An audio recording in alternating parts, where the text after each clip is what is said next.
नमस्कार, शिल्पा होम किचनमध्ये सर्वांचं मनापासून स्वागत.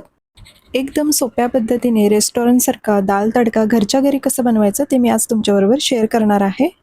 आता तुम्ही सुद्धा अगदी सहज घरीच दाल तडका बनवू शकता. व्हिडिओ आवडले तर व्हिडिओला एक लाईक नक्की करा आणि चॅनलला अजून सबस्क्राईब केलं नसेल तर लगेच चॅनलला सबस्क्राईब करा. चला तर मग रेसिपीला सुरुवात करूया. दाल तडका बनवण्यासाठी इथे मी 1 कप तूर डाळ घेतलेली आहे.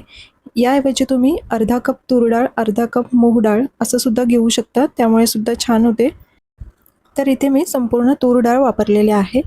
आता ही तूर डाळ छान शिजण्यासाठी सुरुवातीला आपल्याला 20 ते 25 मिनिटं भिजत घालून ठेवायची आहे. तर स्वच्छ धुवून घ्यायची सुरुवातीला 1 ते 2 वेळेस पाण्याने स्वच्छ धुवून घ्यायची आणि पाणी टाकून साधारण 20 ते 25 मिनिटं भिजत ठेवायची, त्यामुळे डाळ खूप छान शिजली जाते.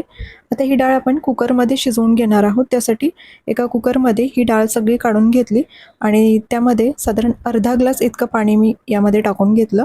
त्याचबरोबर डाळीला छान कलर यावा यासाठी अर्धा चमचा हळद पावडर आणि थोडंसं तेल टाकून घ्यायचं, म्हणजे कुकरच्या शिट्ट्या होताना जास्त डाळ बाहेर निघू नये यासाठी अर्धा चमचा तेल घालायचं. आता या कुकरचं झाकण लावून आपण साधारण 4 ते 5 शिट्ट्या करून घ्यायच्या आहेत. 4 ते 5 शिट्ट्या झाल्या की डाळ व्यवस्थित शिजली जाते. आता याचं झाकण लावून कुकर गॅसवरती ठेवून देते आणि आता डाळ शिजलेली आहे. तर डाळीला थोडंसं स्मॅश करून घ्यायचं. जर का दाणे असतील तर ते व्यवस्थित असे एकसारखे डाळ आपल्याला स्मॅश करून घ्यायचे आहे. आता डाळीचा तडका आपण तयार करून घेऊया. तर गॅसवरती एक जाड तळाचं भांडं घेतलेलं आहे आणि त्यामध्ये साधारण 3 ते 4 चमचे तूप घेतले. तूप टाकल्यामुळे डाळीला खूप छान टेस्ट येते. आता यामध्येच अर्धा चमचा जिरं, अर्धा चमचा मोहरी, त्यानंतर बारीक चिरून घेतलेला लसूण आणि त्याचबरोबर अर्धा चमचा हिंग, एक बारीक चिरून घेतलेली हिरवी मिरची, अर्धा बारीक चिरून घेतलेला कांदा, थोडंसं कढीपत्ता. आता हे सगळं तुपावरती छान परतून घ्यायचं आहे.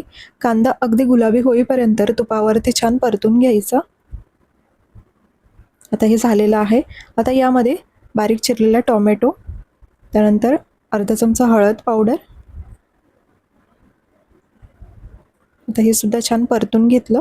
1 ते 2 मिनटं मंद गॅसवरती परतून घ्यायचं आणि त्यानंतर मी अर्धा चमचा लाल तिखट घातलेला आहे. लाल तिखट घातल्यामुळे डाळीला छान कलर येतो. आणि आता आपण ही स्मॅश करून घेतलेली तुरीची डाळ ती घालून घेऊया.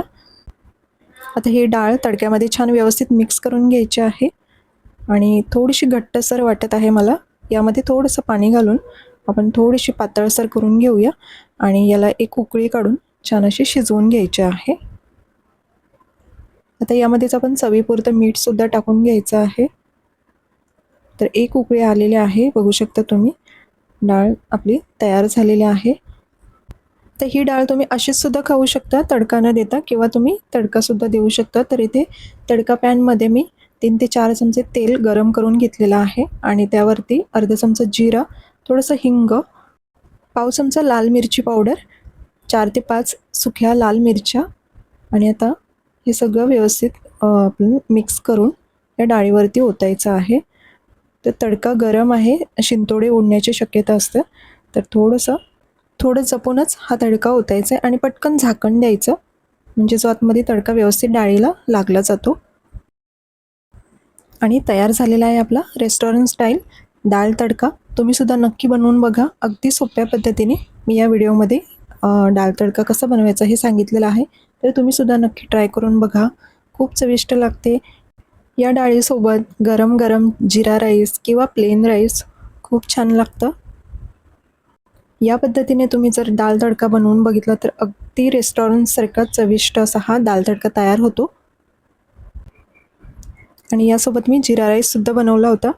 तर जिरा राईस बनवायची रेसिपी अगदी सोपी आहे.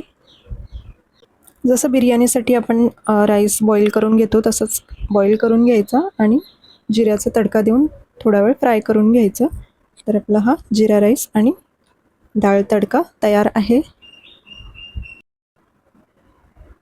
आणि दाल आणि राईस सर्व करताना वरून थोडंसं साजूक तूप घ्यायचं.